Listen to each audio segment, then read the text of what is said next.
Hello everyone, welcome to new learning platform. काही NDUGC NET आणि आपला महाराष्ट्र सेट यांच्या दृष्टिकोनातून पेपर फर्स्ट यासाठी आपण पूर्णपणे unit wise topic wise series पाहत आहोत. यामध्ये आपण पाहत आहोत पीपल डेव्हलपमेंट अँड एन्व्हायरमेंट. याचा हा पार्ट 5 आहे. याआधी मी 4 लेसन अपलोड केलं आहे. गाईज, या पार्ट 5मध्ये काही व्हेरी इम्पॉर्टंट कन्सेप्ट आहेत, मिक्स कन्सेप्ट ते आपण पाहणार आहोत. कन्सेप्ट म्हणू शकतो किंवा काही टर्म्स आहेत किंवा काही टॉपिक म्हणा, ते आपण पाहणार आहोत या व्हिडिओमध्ये. तर गाईज, हा व्हिडिओ सुरू करण्याआधी जर तुम्ही या चॅनलवर नवीन असाल तर नेट आणि सेटच्या अपडेटसाठी या चॅनलला सबस्क्राईब करा. त्याचबरोबर आपले व्हीपीडी एज्युकेशन टेलिग्राम चॅनल आहे, त्याची लिंक तुम्हाला डिस्क्रिप्शन बॉक्समध्ये दिलेली, त्यालाही जॉईन व्हा, जेणेकरून कोणताही अपडेट असेल किंवा कोणतीही PDF असेल ते तुम्हाला तिथे अवेलेबल होत जाईल. तर गाईज, सुरू करूया आजचं लेसन. तर गाईज, हे आपलं लेक्चर आहे 5 नंबरचं. याआधी मी 4 लेक्चर यावर अपलोड केलं आहे. तुम्ही पाहिले नसतील तर कृपया ते पहा, नंतर हे पहा, कारण त्याच लेक्चरमध्ये काही कन्सेप्ट आपण पाहिल्या होत्या, त्याच रिपीटही होणार आहेत. तर पहिली आहे अँथ्रोपोजेनिक ॲक्टिव्हिटी. याची मी तुम्हाला एक ट्रिक सांगितली होती. ट्रिक म्हणजे डायरेक्ट त्याचं मिनिंगच आहे ते. तर अँथ्रोपोजेनिक ॲक्टिव्हिटी म्हणजे अशा ॲक्टिव्हिटी ज्या ॲक्टिव्हिटी कोणाकडून तर ह्युमनकडून काय होतात, म्हणजे ॲक्ट होत आहेत त्या, पण त्याचा एन्व्हायरमेंटवर काय होतं, एक इम्पॅक्ट होतोय, त्याला म्हणतो आपण अँथ्रोपोजेनिक ॲक्टिव्हिटी. नाही कळालं? पुन्हा सांगतो. अँथ्रोपोजेनिक ॲक्टिव्हिटी म्हणजे अशा ॲक्टिव्हिटी ज्या काय करतात, ह्युमन म्हणजे माणसं त्या ॲक्ट करतायत, म्हणजे माणसांमुळे अशा ॲक्टिव्हिटी घडतायत की त्याचा एन्व्हायरमेंटवर काय होतोय, इम्पॅक्ट होतोय, त्याला आपण अँथ्रोपोजेनिक ॲक्टिव्हिटी असं म्हणतो साध्या सोप्या भाषेत. आता ॲक्टिव्हिटी कोणत्या? फॉर एक्झाम्पल, आपण काय करतोय, इंडस्ट्री आपली, इंडस्ट्रीमध्ये आपण काय करतोय, मशिनरी यूज करतोय. मशिनरी यूज कोण करतोय? माणूसच करतोय. माणूस मशिनरी यूज करतोय, मशिनरी धूर देते. धुरापासून काय होतंय, एन्व्हायरमेंटवर इम्पॅक्ट होतोय. म्हणजेच मशिनरीपासून आपण जी ॲक्टिव्हिटी करतोय त्याला आपण अँथ्रोपोजेनिक ॲक्टिव्हिटी असं म्हणू शकतो. तर साधे सोप्या भाषेत सांगितलं तुम्हाला, अँथ्रोपोजेनिक ॲक्टिव्हिटी म्हणजे माणसांकडून घडणारी ॲक्टिव्हिटी, त्यांचा एन्व्हायरमेंटवर काहीतरी परिणाम होतोय, त्याला आपण अँथ्रोपोजेनिक ॲक्टिव्हिटी म्हणतो. याचे उदाहरण दिलेत पहा. हे पहा, फर्स्ट लाईन त्यांनी काय दिली, the term anthropogenic designate and effect or object resulting from human activity, म्हणजे माणसांकडून घडणारी ॲक्टिव्हिटी, याच्याकडून काय होतो, रिझल्ट होतो. नंतर सेकंड लाईन काय म्हणते, the term some time use in the context of pollution produce from human activity, म्हणजे पुन्हा ते सांगितलं आहे, माणसांकडून काय होतंय, प्रोडक्शन होते, कशाचं, पोल्युशनचं, पण त्याला आपण अँथ्रोपोजेनिक ॲक्टिव्हिटी असं म्हणू शकतो. त्यानंतर त्याचे उदाहरण पण दिलेत पहा, जसं फर्टिलाइज प्रोडक्शन, म्हणजे फर्टिलायझरचं प्रोडक्शन होतं त्याहून पण इन्व्हायरमेंटवर इम्पॅक्ट होत असतो. नंतर वेस्ट वॉटर असेल त्याच्यापासून पण काय होतो, इन्व्हायरमेंटवर बॅड इम्पॅक्ट होत असतो. बेसिक कन्सेप्ट आहे. एक क्वेश्चन आला तर येऊ शकतो, जास्त काही क्वेश्चन इथून येणार नाही. तर नेक्स्ट कन्सेप्ट पाहूया. आता 2 पोल्युटंट आहे, प्रायमरी पोल्युटंट आणि सेकंडरी पोल्युटंट. याचा डिफरन्स आणि याच्या काही कन्सेप्ट ते मला समजून घ्यायचे आहेत. आता प्रायमरी पोल्युटंट म्हणजे कोणतं पोल्युटंट ते तुम्हाला सांगणार आहे. पहिलं लिहिलंय काय ते वाचूया. Primary pollutant are emitted from natural or anthropogenic. आता अँथ्रोपोजेनिकचा आपण अर्थ पाहिला, तोच शब्द आलाय, तोच अर्थ इथं पण घ्यायचा. Anthropogenic source directly into the atmosphere, म्हणजे अशा ॲक्टिव्हिटी, असे जे सोर्स आहेत कोणते पोल्युटंटचे, जे डायरेक्टली काय करतात, एन्व्हायरमेंटवर इम्पॅक्ट करतात. आता फॉर एक्झाम्पल, आपण गाडी चालवतोय, गाडीमधून असा काय करतोय, धूर बाहेर निघतोय. धूर कसा आहे, डायरेक्टली निघतोय बाहेर आणि तो डायरेक्टली एन्व्हायरमेंटशी काय होतोय, मिक्स होतोय. याला आपण प्रायमरी पोल्युटंट असं म्हणू शकतो. एक मिनिट. तर ओके, मी तुम्हाला सांगितलं काय, अशी कोणतीही गोष्ट ज्यापासून काय होतंय, पोल्युटंट तयार होतंय, म्हणजे प्रदूषण होतंय, आणि ते कसं होतंय, डायरेक्टली कशा होतंय, वातावरणावर इम्पॅक्ट होतोय. जसं मी तुम्हाला याचं उदाहरण सांगितलं. एक मिनिट, सॉरी. तर जसं मी तुम्हाला उदाहरण काय सांगितलं, जे आपली गाडी आहे त्या गाडीचा धूर एन्व्हायरमेंटमध्ये डायरेक्टली तयार होतो आणि त्यापासून आपल्याला डायरेक्टली हानी होती. म्हणजे डायरेक्टली काय होतं, ते पोल्युशन नसतं, जे डायरेक्टली एन्व्हायरमेंटमध्ये मिक्स होतं, त्याला आपण प्रायमरी पोल्युटंट म्हणतो. आता सेकंडरी कसं, तर जे डायरेक्टली काय होतं, एन्व्हायरमेंटमध्ये मिक्स होत नाही, कुठेतरी त्याची रिएक्शन होती आणि त्याच्यापासून एक नवीन पोल्युटंट तयार होतं, त्याला आपण सेकंडरी पोल्युटंट असे म्हणतो. आता हे पाहिजे लिहिलं आहे इथं.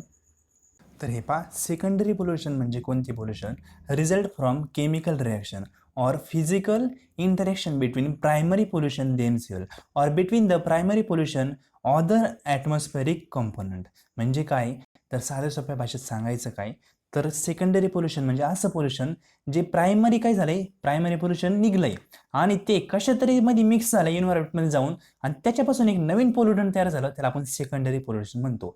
आता फॉर एक्झाम्पल इथे दिलंय पहा ऍसिड रेन. ऍसिड रेन काही डायरेक्टली तयार होत नाही. ते कसं तयार होतं, फॉर एक्झाम्पल गाड्यांचा वगैरे धूर असेल, तो एन्व्हायरमेंटमध्ये जेव्हा आपल्या पाण्याशी रिॲक्ट होतो किंवा जे एन्व्हायरमेंटमध्ये म्हणजे आपला धूर असतो तो पर्यावरणामध्ये मिक्स होतो आणि पर्यावरण मिक्स होत असताना जर त्यावेळेस पाऊस आला तर ते पाणी आणि जे धूर ते दोन्ही मिक्स होतात आणि त्याच्यापासून काय होतं, ऍसिड तयार होतं. हे काय ऍसिड रेन एक सेकंडरी पोल्युटंट आहे. म्हणजे डायरेक्टली तयार होत नाही. ते पहिलं पोल्युटंट कोणतं, धूर, आणि नंतर दुसरा पाऊस आला त्याच्यामुळे ते मिक्स झालं आणि एक नवीन पोल्युटंट आलं, त्याला ऍसिड रेन असं म्हणतो. तर असं सेकंडरी पोल्युटंट असतं. ते डायरेक्टली काही होत नाही, आपल्याकडून प्रोड्यूस होत नाही, ते एन्व्हायरमेंटमध्ये जाऊन प्रायमरी पोल्युशन एन्व्हायरमेंटमध्ये जाऊन ते कशात तरी मिक्स झाल्यामुळं सेकंडरी पोल्युशन तयार होतं. आता ऍसिड रेन कसं तयार होतं हे पण लक्षात ठेवा. सल्फर डायऑक्साईड हा जेव्हा वॉटरमध्ये मिक्स होतो तेव्हा काय होतं, ऍसिड रेन तयार होते. म्हणजे दोन गोष्टी असतात सेकंडरी पोल्युशनमध्ये, लक्षात ठेवा. प्रायमरी पोल्युशन असतं प्लस ते कशा तरी मध्ये मिक्स झाल्यानंतर सेकंडरी पोल्युशन नवीन तयार होतं, त्याला आपण सेकंडरी पोल्युशन असे म्हणतो. बेसिकली एकदम ऍसिड रेनचा हा लक्षात ठेवा. ऍसिड रेन बद्दल क्वेश्चन विचारला आहे याआधी पण. तर ऍसिड रेन कशापासून तयार होतं, तर पहिली गोष्ट लक्षात ठेवा, SO2 म्हणजे सल्फर डायऑक्साईड आणि प्लस H2O म्हणजे वॉटर, हे दोन्ही जेव्हा मिक्स होतं तेव्हा ऍसिड रेन तयार होतं. त्याचबरोबर नायट्रोजन डायऑक्साईड आणि प्लस H2O वॉटर म्हणजे काय, वॉटर आणि नायट्रोजन ऑक्साईड हे पण देखील तयार झालं तर ऍसिड रेन तयार होतं. ऍसिड रेन कधी तयार होतं हा क्वेश्चन बऱ्याच वेळा आलाही. लक्षात ठेवा, जेव्हा सल्फर डायऑक्साईड आणि वॉटर हे दोन्ही मिक्स होतं तेव्हा पण ऍसिड रेन तयार होतो. त्याचबरोबर हे ऑर आहे, त्याचबरोबर नायट्रोजन डायऑक्साईड आणि वॉटर हे देखील मिक्स झाल्यावर काय होतं, ऍसिड रेन तयार होतो. एक्झामला बऱ्याच वेळा क्वेश्चन आलाय आणि जास्तीत जास्त चान्स असतात ऍसिड रेन बाबतीत क्वेश्चन हाच येतो की ऍसिड रेन कशा प्रकारे तयार होते. तर पुन्हा एकदा रिपीट करेल, सल्फर डायऑक्साईड आणि वॉटर हे दोन्ही जेव्हा मिक्स होतं तेव्हा ऍसिड रेन तयार होतो आणि नायट्रोजन डायऑक्साईड त्याचबरोबर वॉटर हे जरी मिक्स झालं तरी ऍसिड रेन हे तयार होते. बेसिक एकदम आहे, यामध्ये काही जास्त डीपमध्ये जायची गरज नाही.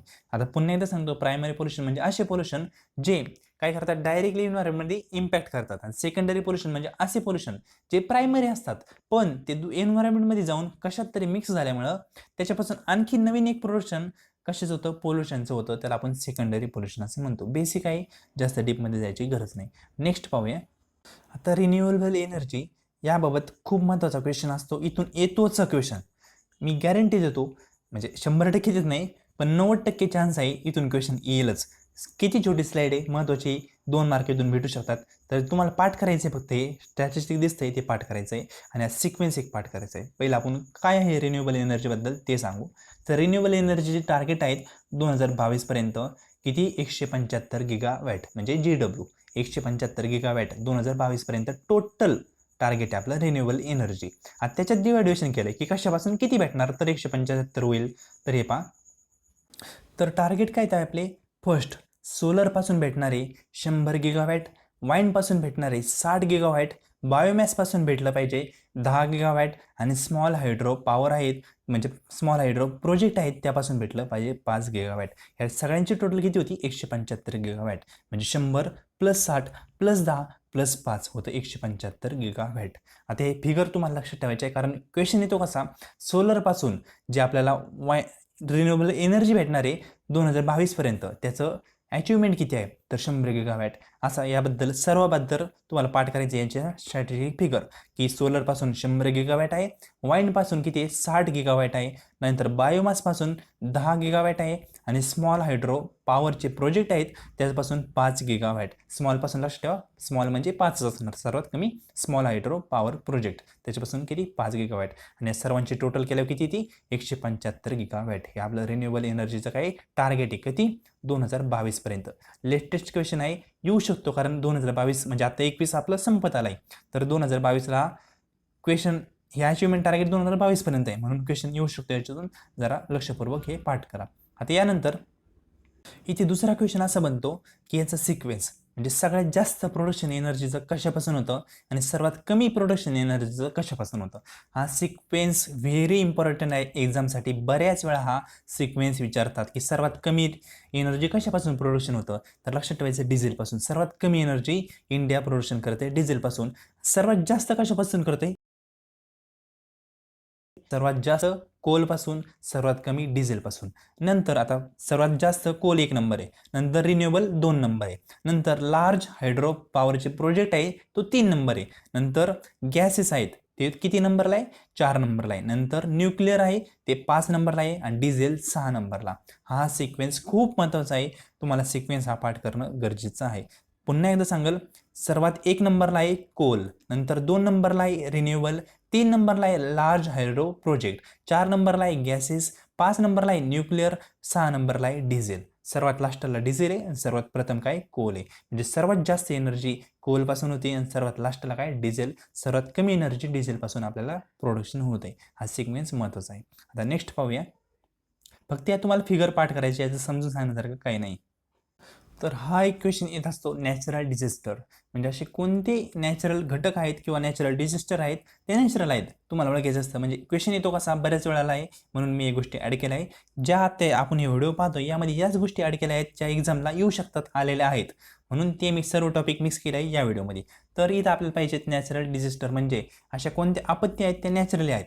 कारण क्वेश्चनमध्ये येतो कसं, खालीलपैकी कोणती आपत्ती नॅचरल आहे, मग 4 ऑप्शन असतात, त्याच्यात एक कशी असते, केमिकलचे एखादी फॉर एक्झाम्पल डिझास्टर आहे, तो नॅचरल आहे का, नाही, केमिकल हे मानव निर्मित आहे म्हणून तो नसतो. पण नॅचरल कोणते ते माहीत असणं आपल्याला महत्त्वाचं आहे.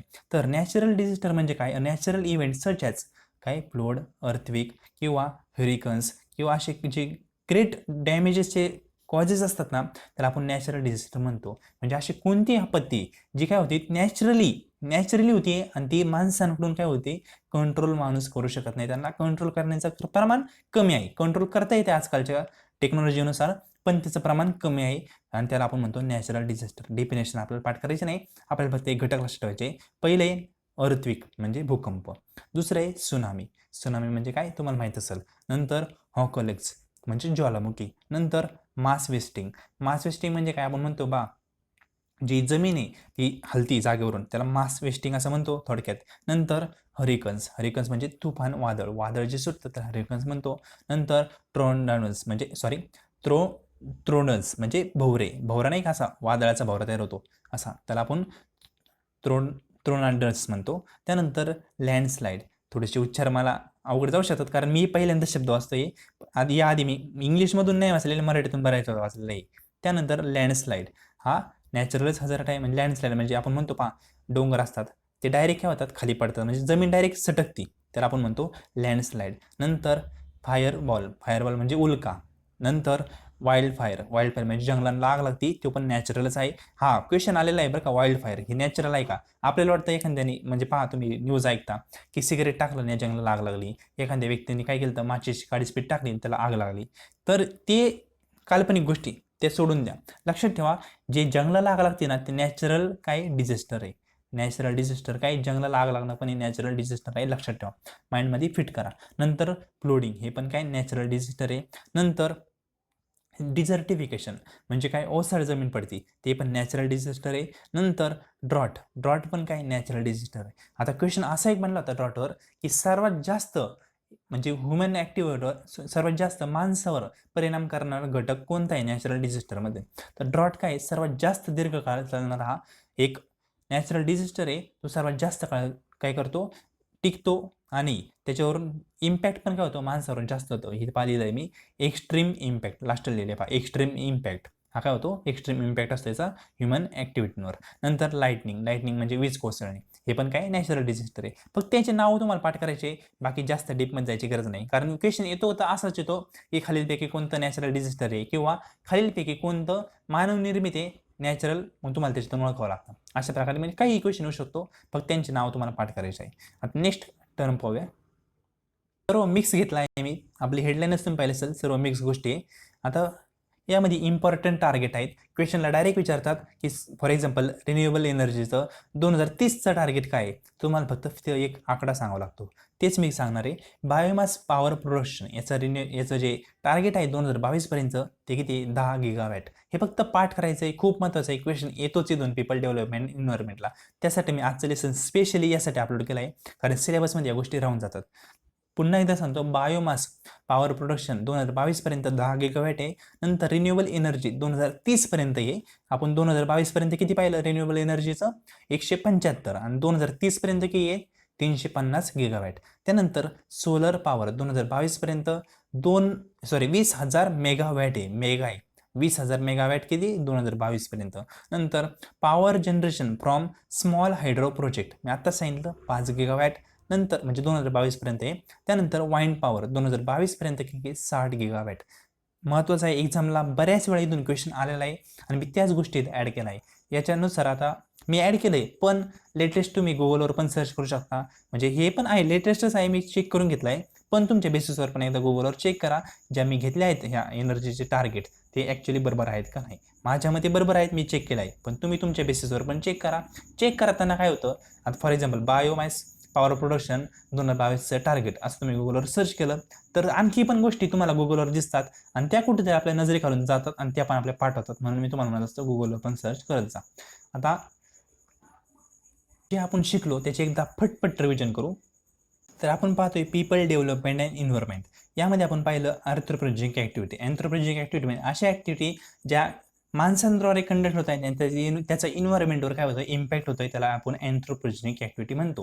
म्हणजे अशी कोणती ॲक्टिव्हिटी ज्यापासून माणूस ॲक्टिव्हिटी करतोय आणि त्याच्यापासून काय होतंय पोल्युशन तयार होतंय आणि त्याचा इन्व्हायरमेंटवर काय होतं इम्पॅक्ट होतोय, अशा ॲक्टिव्हिटीला आपण अँथ्रोपोजेनिक ॲक्टिव्हिटी म्हणतो. याचे उदाहरण तुम्ही पाठ करू शकता काय काय आहेत. त्यानंतर प्रायमरी पोल्युटंट. प्रायमरी पोल्युटंट म्हणजे असे पोल्युटंट जे निघत आहेत आणि डायरेक्टली काय होत आहेत इन्व्हायरमेंटमध्ये मिक्स होत आहेत. म्हणजे फॉर एक्झाम्पल तुम्हाला काय गाडीमधून धूर निघतोय, धूर गाडीतून निघतोय, तो डायरेक्टली काय होतोय हवेमध्ये मिक्स होतोय. त्यासाठी कोणतीही केमिकल रिएक्शनची गरज नाहीये, त्याला आपण प्रायमरी पोल्युटंट म्हणतो. सेकंडरी म्हणजे कोणतं, तर गाडीतून धूर निघतोय पण तो धूर काय होतोय पाण्यामध्ये जर थोडासा मिक्स झाला, म्हणजे जे पाऊस पडतोय थोडा त्या पावसामध्ये तो धूर मिक्स झाला तर ॲसिड रेनचं प्रमाण वाढू शकतं. म्हणजेच काय धूर जो प्रायमरी निघला तो काय झाला वॉटरसोबत रिॲक्शन झाला आणि त्याच्यापासून बनलं ॲसिड रेन, याला सेकंडरी पोल्युशन म्हणतो. जे डायरेक्टली नसतं काय होतं इन्व्हायरमेंटमध्ये निघून ते कुठेतरी इन्व्हायरमेंटच्या घटकामध्ये मिक्स होतं आणि त्याच्यापासून एक नवीन पोल्युटंट उदयास येतं, तर आपण सेकंडरी पोल्युशन म्हणतो. आता यामध्ये आपण ॲसिड रेन. ॲसिड रेनचं तुम्हाला हा कशापासून तयार होते ॲसिड रेन, तर सल्फर डायऑक्साईड आणि वॉटर यांचं रिएक्शन झालं तर ॲसिड रेन तयार होते. त्याचबरोबर नायट्रोजन डायऑक्साईड आणि वॉटर यांचंही रिएक्शन झालं तर ॲसिड रेन तयार होते. त्यानंतर आपण पाहिलं टार्गेट रिन्युएबल एनर्जीचे. पहिल्यांदा आपण टार्गेट टोटल किती आहे 175 गिगावॅट. गिगावॅट 175 आहे. मग ही टोटल कशापासून आपल्याला भेटायचं आहे, तर सोलरपासून घ्यायचे 100 गिगावॅट, नंतर वाईंडपासून घ्यायचे 60 गिगावॅट, बायोमासपासून घ्यायचे 10 गिगावॅट आणि स्मॉल हायड्रो पॉवरचे प्रोजेक्ट आहेत त्यापासून घ्यायचे 5 गिगावॅट. त्यानंतर सिक्वेन्स घ्यायचा आपला एनर्जीचा सिक्वेन्स, कशापासून सर्वात कमी भेटते कशापासून सर्वात जास्त भेटते. कोलपासून सर्वात जास्त भेटते आणि डिझेलपासून सर्वात कमी भेटते. हे फर्स्ट आणि लास्ट आपलं पाठ झालं. त्यानंतर रिन्युएबल एनर्जी हे सेकंडला आहे आपली, कारण इथं पाहू शकता बरेच 175 गिगावॅट टोटल आहे रिन्युएबलचं टोटल, म्हणजेच रिन्युएबल एनर्जी सेकंडला आहे. त्यानंतर लार्ज हायड्रो प्रोजेक्ट हे थर्डला आहे आणि 4 नंबरला आहे गॅस, नंतर 5 नंबरला आहे न्यूक्लिअर आणि 6 नंबरला डिझेल. लक्षात ठेवा फर्स्ट नंबरला आहे कोल आहे आणि 6 नंबरला डिझेल आहे. याच्यामध्ये तुम्ही पाठ करू शकता. त्यानंतर आपण पाहिलं नॅचरल डिझास्टर. पहिलं आपण अर्थक्वेक, सुनामी, ऑकलिस, मास वेस्टिंग, नंतर हरिकन्स, नंतर टोरंडस, नंतर लँडस्लाईड, नंतर फायरवॉल, नंतर वाईल्ड फायर म्हणजे जंगलाला आग लागते, नंतर फ्लोडिंग, नंतर डिझर्टिफिकेशन, नंतर ड्रॉट, नंतर लाईटनिंग म्हणजे वीज पडणे. हे पण काही नॅचरल डिझास्टर आहे. आता त्यानंतर आपण पाहिलं इम्पॉर्टंट टार्गेट्स. टार्गेट पहिलं बायोमास पॉवर प्रोडक्शनचं टार्गेट आहे 10 गिगावॅट कधी 2022 पर्यंत. नंतर रिन्युएबल एनर्जीचं 2030 पर्यंत की 350 गिगावॅट आहे. नंतर सोलर पॉवर 2022 पर्यंत 20,000 मेगावॅट आहे. नंतर power generation from small hydro project किती आहे 2022 पर्यंत 5 गिगावॅट्स, कारण स्मॉल आहे सर्वात कमी. नंतर वाईंड पॉवर 2022 पर्यंत 60 गिगावॅट. यानंतर आपण पाहिलं यानंतर काय नाही पाहिलं इतकंच पाहिलं. तर या गोष्टी या लेक्चरमध्ये ज्या सांगितल्या गोष्टी त्यामध्ये पाठांतराच्या जास्त गोष्टी शिकवण्यापेक्षा, कारण हे टार्गेट एक्झामला तुम्ही आलेले आहे, तुम्ही प्रिव्हियस इयर क्वेश्चन पाहिले असतील तुम्हाला माहीत असेल हे टार्गेट बऱ्याच वेळा एक्झामला विचारत असतात, म्हणून हे टार्गेट पाठ करणं महत्त्वाचं आहे. गाईज हा होता व्हिडिओ. कसा वाटला कमेंट बॉक्समध्ये कमेंट करा, आपल्या मित्रांशी शेअर करा. व्हिडिओ पाहिल्याबद्दल थँक्यू.